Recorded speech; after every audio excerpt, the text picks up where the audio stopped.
Okay, Finance Committee, February 9th, 2023, 9 a.m. Amanda, could you call the roll? Barons. Here. Bowers. Here. Geiger. Here. Watts. Here. McTaggart. Here.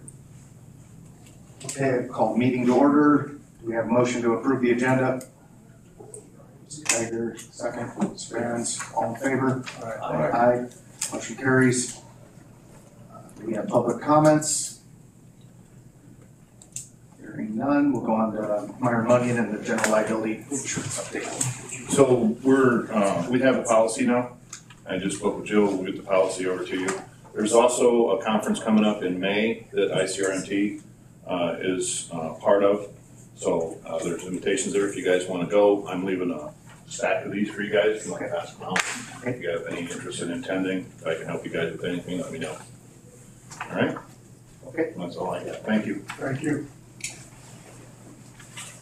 Okay, Susie couldn't make it, but she sent an email.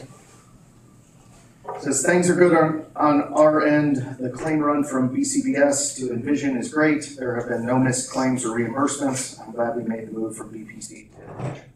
Let me know if anything else comes up. So that's the group insurance update from Susie. Bertie McCarty is not this month, so we move on to department head reports. Brianne? So I was telling the tax committee about House Bill 3878, which is going to increase our recording fees by a minimum of $9, possibly $10. The legislature has passed this bill that increases the rental housing support surcharge that is assessed to each recording document. And so in 2005, they enacted the surcharge. It was a $10 surcharge with $9 going directly to the state, and then that $9 going basically to the city of Chicago and metro area. We've never received an allocation back because we don't have a housing authority, but they decided that another $9 was needed for this surcharge. $1 of the surcharge was allocated for the counties to keep, and so that $1 currently goes into the county general fund and into recorder's automation, 50-50 split. Anyway, in this new bill, the Recorders Association believes that they increased the entire thing by $10. Reading the bill, I do not agree with how it is stated. After talking to a couple people on our legislative committee, they saw where I was coming from, so I think it's going to be up to the state's attorney to give me the direction as far as, because I do have the question on it. Granted, the extra $1 would be coming to the county general fund, but I don't know that the authority is there for us to charge it. So ultimately, that is where I'm at on House Bill 3878. So will you be charging it or not? I have to talk to Jim Devine as far as he's going to have to read the language of the new bill and then look at the former bills where the bill says that we can collect $1 with the 50-50 split. It did not put it up to $2. However, in another area of the bill, it increased the recorder fee. But there was a law that was passed in 2013 that it looks like it's just cleanup language to me to get the amounts corrected. So again, it's going to be Jim Devine directing me on whether or not I present an ordinance that is increasing my fees by $9 or $10. And that's all I have. Okay. Kurt? No, not much. We're getting ready in another month to send out all the home bills, and I'm going to start moving some money to Iroquois Federal because they shot me a raise, 4.05 for some CDs. So we'll be trying to keep them local then. So, but other than that, I don't have anything else. So. Okay. Mr. Clint?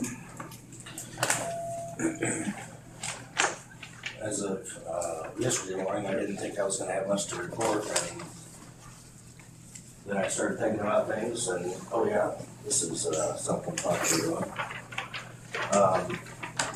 So we should be able to receive the body scanner in late March. It's been kind of a long time coming, but they've come up with new, better technology, and it's actually at a lower cost. So it's going to be a smaller unit. We are utilizing that MAR grant, the Medical Assisted Recovery Grant, to update some equipment in the jail and internet access. When our mental health came in to talk to the inmates, we had about a 45-foot cord that would plug into the wall and then be looped around through the jail. So I'm sure OSHA wouldn't like that for slips, trips, and falls. So we're updating some things on there. We're debating on switching the inmate phone system from Securus to HomeWave. That would add a few possible revenue streams for that system. Right now, we just have basically phone cards and collect phone calls that they're able to use that for. That system would also integrate the law library, which we're required to provide the inmates onto the system. So I think it might be a good thing for the inmates and for the county. Vehicles, we were able to purchase 3 as of today. One we were able to get from Miles Chevrolet in Decatur. They had an extra one that the department they ordered from wasn't able to take it, so we were first in line. Deputy Brenner, he's been calling all around, making sure we're first on the list if anybody's got any extra squads. So we were able to get one. Supposedly patrol truck in February to March, the other investigator vehicle in April, and the Tahoe's in July. Our ballistic vests their life expectancy is up at the end of December. Those were purchased in 2018, so we're looking at 16 plus vests. So I got into the BJA, Patrick Leahy matching grant, so we'll be able to get the funds for that. Starcom radio solution, we're down to the pricing for equipment, tower locations. I talked to Jim Lemko up in Clifton, and he would be interested in jumping in on that. We did find out that we can still use our current radio system along with the Starcom system. The dispatch can be bridged that. So that's a lower cost solution. We have the body cam trial period in the jail with GTEC and Motorola. So we're looking at the grant funding for that and deciding which of the two we'll probably go with. And once we do that, we'll loop in Clifton PD, Milford, and Sheldon if they're interested in going with that. Watseka PD's already went with Amazon. So I wish that we could have all came together and had one solution. So along with that, I know Jim Devine has mentioned to the Judicial Committee about once those body cams are initiated, that his office is going to be slammed with all the redaction and having to look at all those videos. So that's going to be an issue for his office. I would like to propose something that a lot of other counties are doing, where they have a state's attorney investigator. So what that person would do is they'd be a county employee, sheriff's office, and state's attorneys. So they would have the full powers of the sheriff's office. So they would handle all of our body cam stuff, and then all of the state's attorney's body cam stuff. So that way you don't have to train 2 different people to do the same job. So and Jim's been having a hard time getting things across the goal line as far as some cases. So if they can't find a witness or they can't find a person that needs to be served a subpoena for trial, that trial may have to be either postponed or the charges dismissed. So what that officer would do is, as soon as this case comes in, the state's attorney and that officer look at this case, figure out what needs to happen, and then that officer would go out and collect either videos, statements, or anything else, and prep that case for trial. And they would also go out and serve subpoenas on witnesses or people that are hard to find. They would also be in the courthouse when the courthouse is open, so that would add an extra level of security in the courthouse. So we we've also been having the correctional officers periodically strap on their gun and then take a walk through the courthouse, just for security.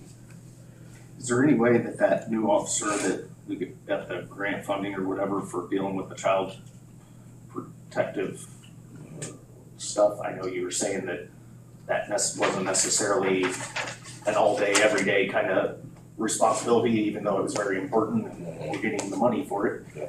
Could that be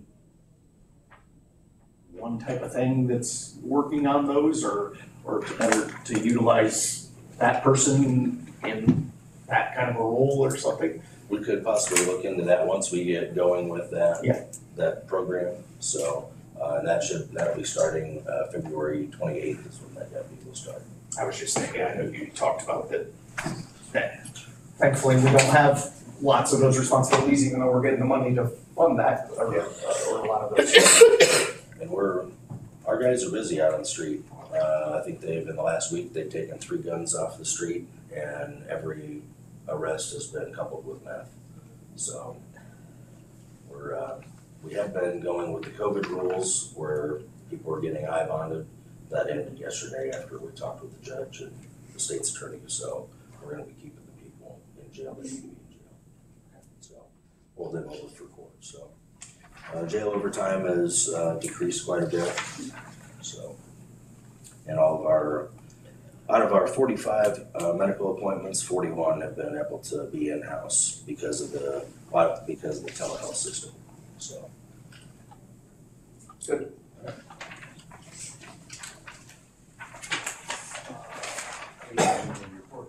Excuse me? Yeah. Jill? Work on the FY23 audit is still going on. I just completed another list of requests to send over to the auditors. Everything's looking good as of now. We're just finishing up some of the new requirements for the grant audit reporting, which we started 2 years ago. We'll do again this year because of the federal amount of grant money that we've been spending. Other than that, just work as regular. Okay. John, do you have anything extra you want to add? No, I guess one thing I'd call to everybody's attention, coming up on March 10th up in Kankakee is going to be an all-day conference on rivers and flooding, and admission is free. They're going to be serving a nice lunch, but it's going to be a day when people are going to, the different people are speaking, one of which is supposed to be me, but it's a way of covering all the bases as far as the Kankakee Iroquois River system is concerned. The theme of the meeting is the time is now, and I think one of the basic hopes for many of us participating in this is hope that this is going to lead to forming a bi-state commission or whatever with the authority over Will County, Kankakee County, and Iroquois County, and all the counties in Indiana that comprise this system, so that we can get some type of meaningful programs and actions in place to mitigate floods and provide more recreational opportunities for people as well. So, something we'll look forward to. It's going to take a lot of work to put it on, but we're hoping it'll be well attended. Where, what time was that done? It starts, I believe it starts at 8:30 or 9 o'clock in the morning. It's at the KCC. There'll be more information on it that I can get available for people, exactly where it is. I know it's at KCC. It's supposed to go until I think 4:30 in the afternoon. Still tweaking the agenda a little bit, trying to get people on the right slots and so forth.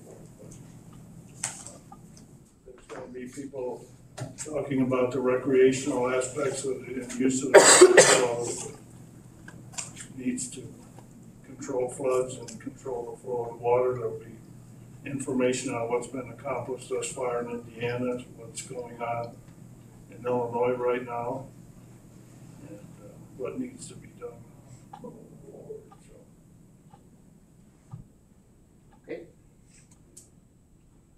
Okay. We're done with department head reports. We move on to discussion and action on increasing the election judge salaries. Right, so everybody should have a resolution in front of them. If you recall during the budget hearings last year, I had asked for an increase in their pay. So this is already something that has been budgeted for this year. It's not going to increase the election judge salary budget.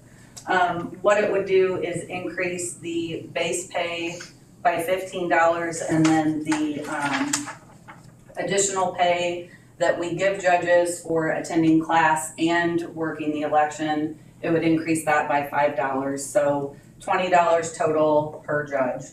I have to have a resolution passed because we do receive a $45 reimbursement from the State Board of Elections, but they need to see the last amount that the county board approved for payment of the judges. So this is just a paperwork that I have to submit in order to give that raise. And that's basically it.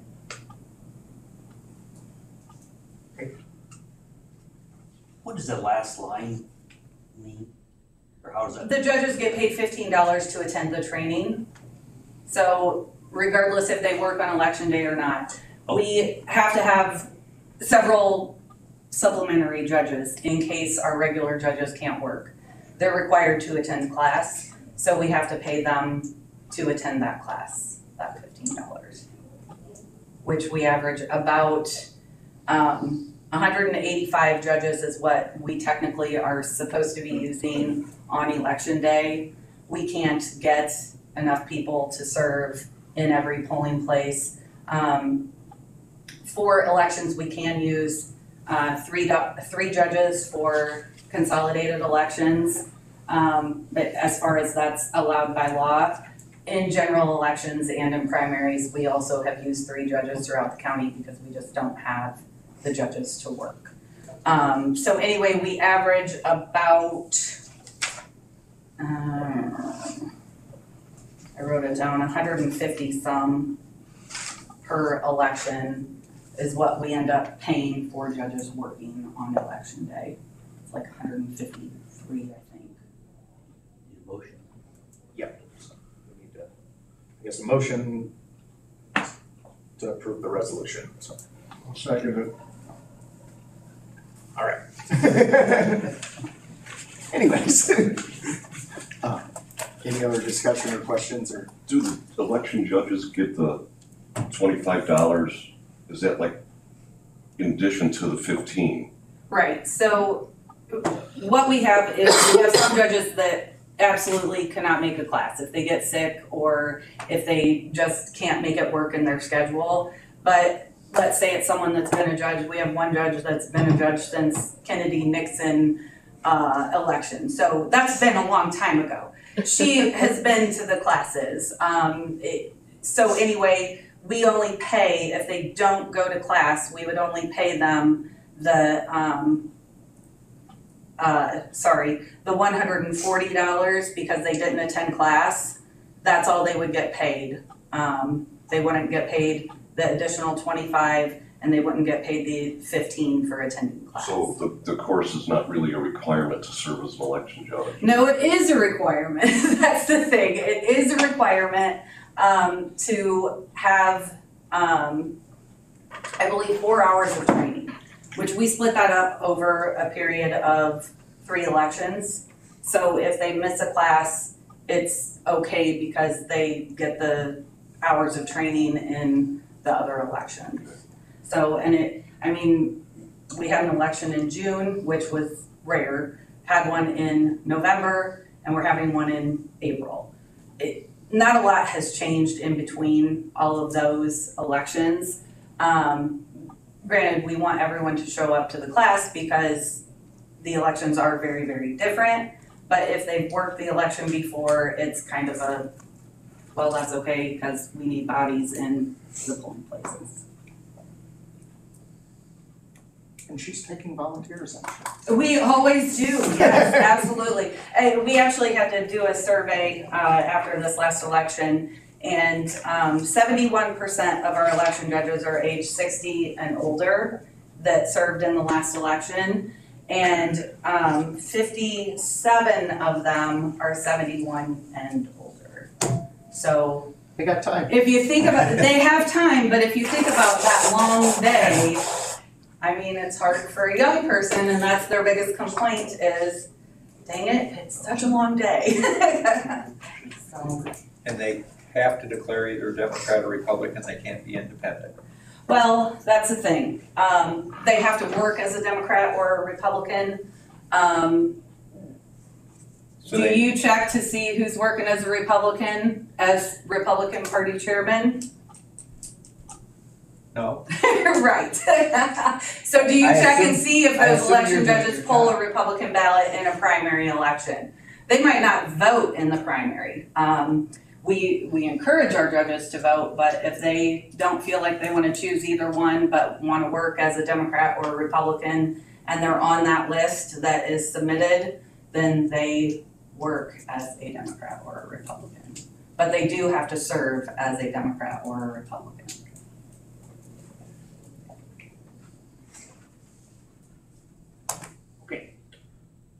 We need a vote, so I think call it. Aaron's, yes. Bowers, Yes. Geiger, Yes. Watts, Yes. McTaggart. Yes. Okay, Thank you, guys. resolution passes. Discussion and action on bargaining agreements for deputy sergeants and lieutenants. There is a sheet that you all should have received that kind of summarizes that. John, do you want to give an update or? Well, as you said, that's a sheet that summarizes what was agreed upon in the contracts. And the contracts have been signed by the union's bargaining agent and all of the union representatives. It's also been signed by the sheriff. It's not been signed by me. It will not be signed by me until the county board approves it, if they so choose next Tuesday. So basically what we're wanting to do is present this to the committee and as a part of the process and bringing it forward to the board. I think it, I hope that the sheet you have in front of you pretty well summarizes what was agreed upon. It basically boils down to the wages. I will say that we have in limbo right now the agreement with the correctional officers. There were some couple of items in the contracts that were not in line with what we agreed upon. In addition, we've had some issues with the attorney that's represented us in these negotiations over the past several years. So I've asked Mr. Devine to terminate his association with us and see about finding us a new attorney.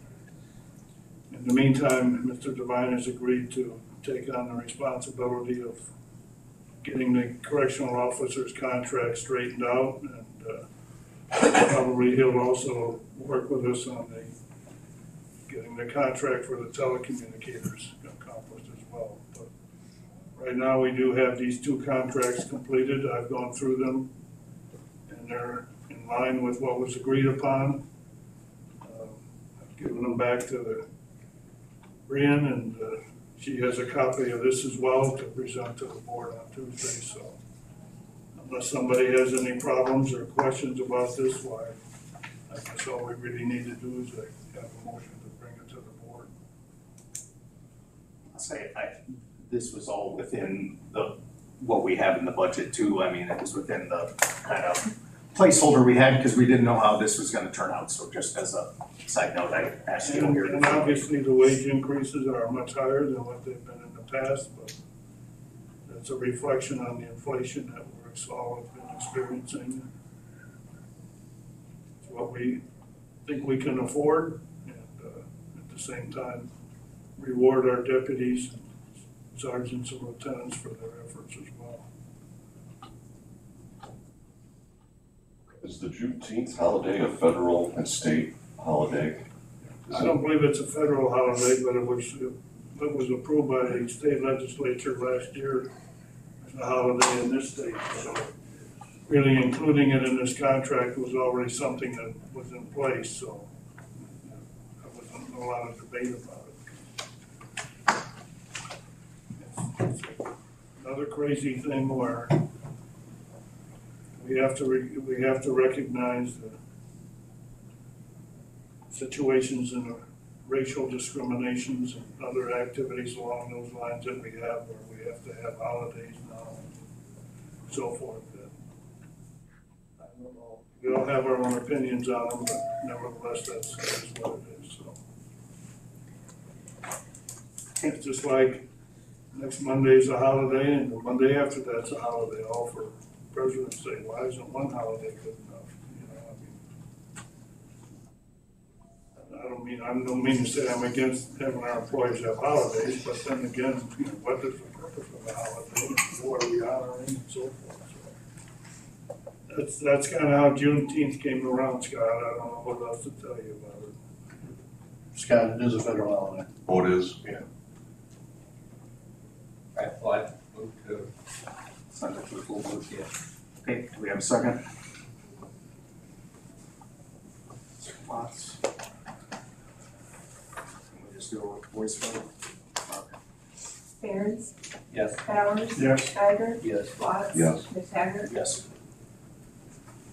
Okay, next was discussion and action on a proposed meeting and date regarding joint dispatches for 2023. Yeah, I think we talked about this last month. Yeah. And I've been continuing to follow the progress of the state 911 advisory board.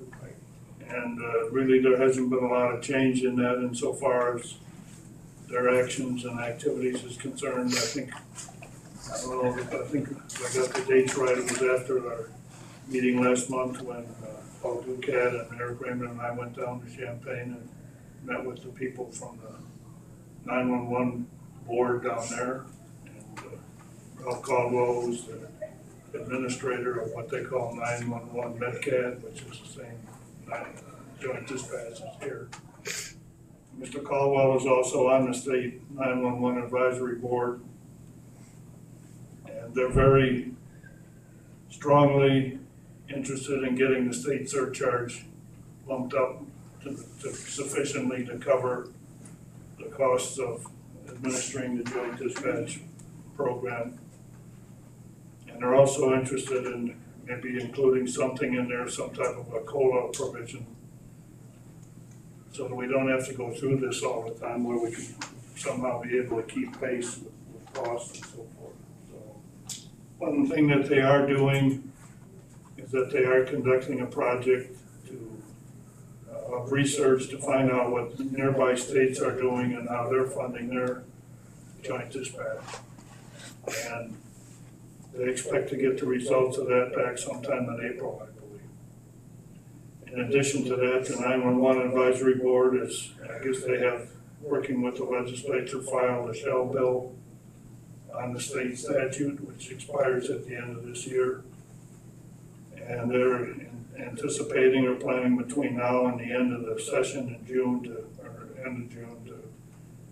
introduce other things like the telephone surcharge and a number of other changes in the statute. So when it gets to that point, they'll have a complete recommendation for the legislature to pass as far as the state bill is concerned. But in view of all of this and in view of the efforts to increase the surcharge, I felt like that it probably would be better for us to continue with the same funding mechanism that we've employed in years past. And I've instructed Amanda to prepare the letters and so forth to go out to the agencies in the county accordingly. And we've been indicated in the accompanying letter some of what I just said about what's going on in regard to the updating of the statute. But I guess for right now, I would think that it would be better for us to wait and see exactly what the new statute is going to provide in the way of funding for joint dispatch before we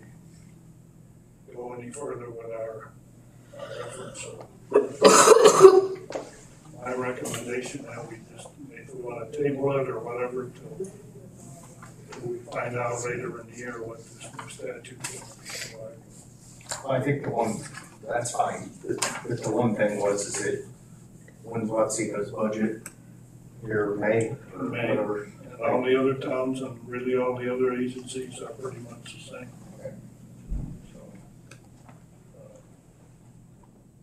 if we could get, the idea is if we could get surcharge up to the point of being able to cover all of these costs, then that would reduce what we would have to be providing, what the city would have. Well, I to be, all understand. these agencies. It just seems like every year, Watsika passes their budget, and then what's presented to the ETSB and the joint dispatch and all that stuff ends up being, more times than not, exponentially higher than what anybody had in their budgets. And then there's this whole arguing back and forth of, well, we already passed our budget back in May, and I guess what I think we need to do is Eric, whoever is gonna present the joint dispatch budget, needs to present it now, so that we can hammer, I mean, I get something might change between now and July, but we should know fairly well where he's at and give those numbers to Watsika so we all, so that there's not blindsided, because I feel like they're always frustrated with. Well, Eric's part really covers that, the executive side, if you will, of ETSB, the communicator's part is our responsibility. Well, the problem is that Eric has endless projects in the ETSB budget that then dictate how much money ETSB can give to joint dispatch, and that's normally, it seems like, the contention point, because if they are spending money on whatever, then they don't have money as much money potentially to contribute to joint dispatch, and that, then the county and Watsika are supposed to make up the difference, and so if he's wants to leave it like it was this year or whatever, that's fine, but it seems like there's always a, oh, by the way, we need an entire new telephone system or computer system or whatever nearly on an every year basis, and then that throws a monkey wrench in what we're trying to. Some of those requirements too, I think, he's not here to say it, but I believe some of those requirements are also covered in the statute, as to pay for your taxes. The state police sent a hand down and from their interpretation of it as to what competency we have to have in so far as being able to handle these kinds of things. And I know that there are, for example, it's very eye-opening to go through the facilities that they have down in Champaign. And I've been to Livingston County and toured their joint dispatch, and that was, I think, five or 6 years ago. They got, you can look on a computer screen and they've got, you'll see a little orange dot flipping along, that's where every sheriff's deputy is. They know exactly where they are throughout the whole county, and we don't have that kind of facility. Same thing when somebody calls in, another light, different color light pops up and you know exactly where they are. So our system isn't that sophisticated, and the requirements to do it are, I'm not in a position to tell you when that has to be done. I don't recall the exact date. That's something that we're probably working towards. All that being said, Mike, I don't disagree with you, and if you wanna, I think we should be getting together with them. I'll be happy to participate. I just think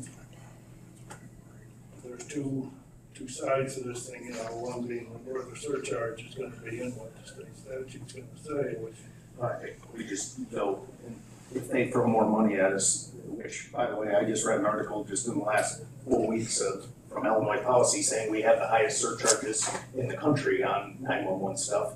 But if they are gonna increase those, so be it. I guess that would alleviate the problem, but we just go under the assumption that they remain the same.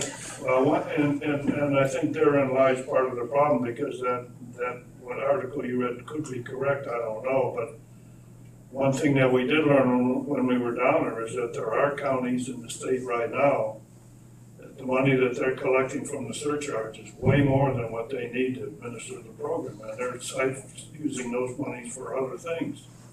Whereas here, we and a lot of other counties are on the other end of the spectrum where we're way short. And so if you increase the surcharge for the counties that already have more than they need, they're not gonna maybe wanna vote for that. I think there's more of a structural problem with how it's administered through the whole To entire me, state. we need to go back to where it was in the 1990s, where every county could set their own rates. That way we know what we need, somebody else knows. It reminds me of how, oh my gosh, more layers of government than any other state in the union, that we have all these extra entities and based off of some historical precedents that doesn't make sense in the modern century, and there's, it's why we have 7 school districts in Iroquois County to graduate less than 50 kids a year. It doesn't probably make any sense, but until someone outside of the county says, nope, we're restructuring this, it's probably never gonna fix itself. And that's, I think, the sad thing is increasing the fee doesn't actually fix the problem, because there's a total structural imbalance that you just pointed out, that, well, these people got way too much money, we can't pay for ours, and that's evident that the structure isn't working, but I wouldn't hold my breath they're gonna fix that. My suggestion would be, if we wanna go to them with a dollar amount, just say it will be up to this amount. And have that be the amount that we think we're gonna need.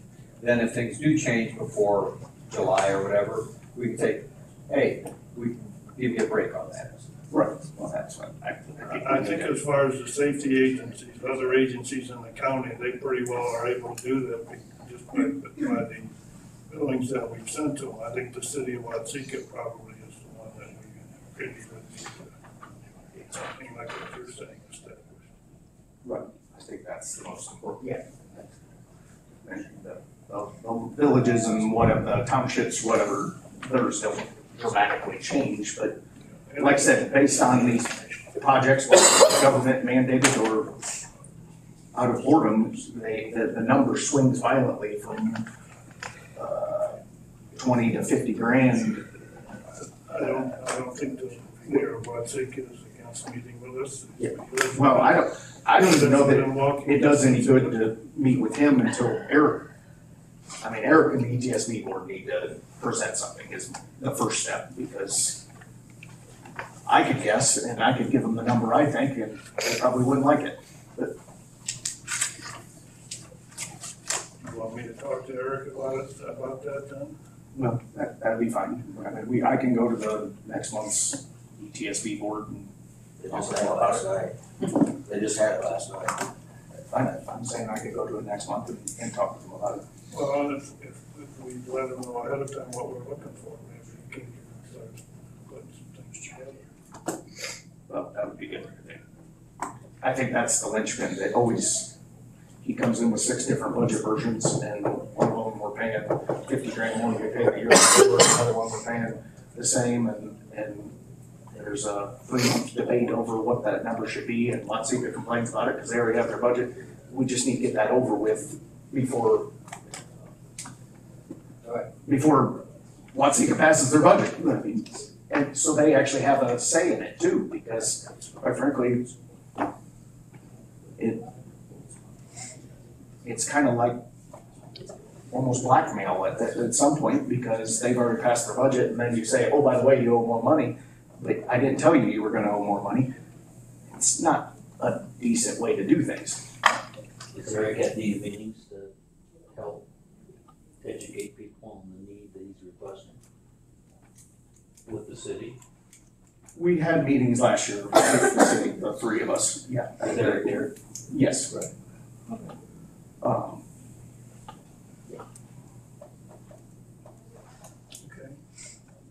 Yeah, so maybe we should table that now. Keep it on the agenda, and we need to, I guess, request that Eric, I'd say, does a preliminary budget for what ETSB and therefore impacts joint dispatch. What is joint dispatch's budget? That is what we need to get to, which obviously is impacted by ETSB, so. I should certainly think that by March, he's got a pretty good idea of what some of their requirements are moving forward. So. I would think so as well. So I think we just, if we can have him work on that, and then I'll go to the ETSB meeting next month and we can go over it or whatever, have that discussion, and then we can talk about it here the next morning and And maybe we should get Mayor All Hands there as well or whatever, so we're getting that ball rolling, so there's no surprises. Okay, very good. All right, claims. I have the copies. There is one late one. What is this? For Jenny. Jenny Shanky usually reports to judicial. It's for her court transcript document and fees.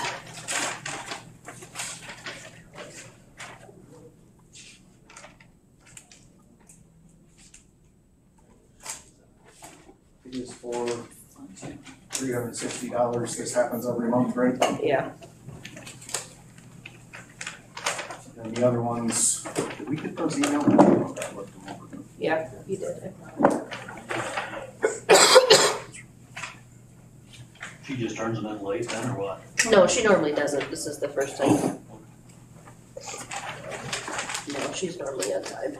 I saw where that meeting for the, web hosting was turned in to both the tax the other day, for a different month, turned into here today.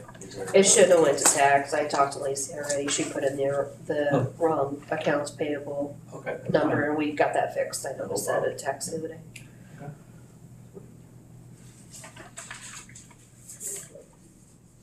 Give you a motion then, or Yes. I'll make a motion. Okay, we have a motion to approve the claims. We have a second. Mr. Bowers, any questions, comments? If not, call the roll. Aaron's, Yes. Bowers, Yes. Geiger, Yes. Watts, Yes. Rich Haggard. Yes.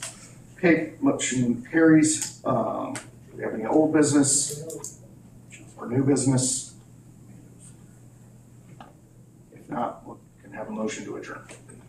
Mr. Bowers, second. Mr. Behrens, all in favor? Aye. Meeting is adjourned.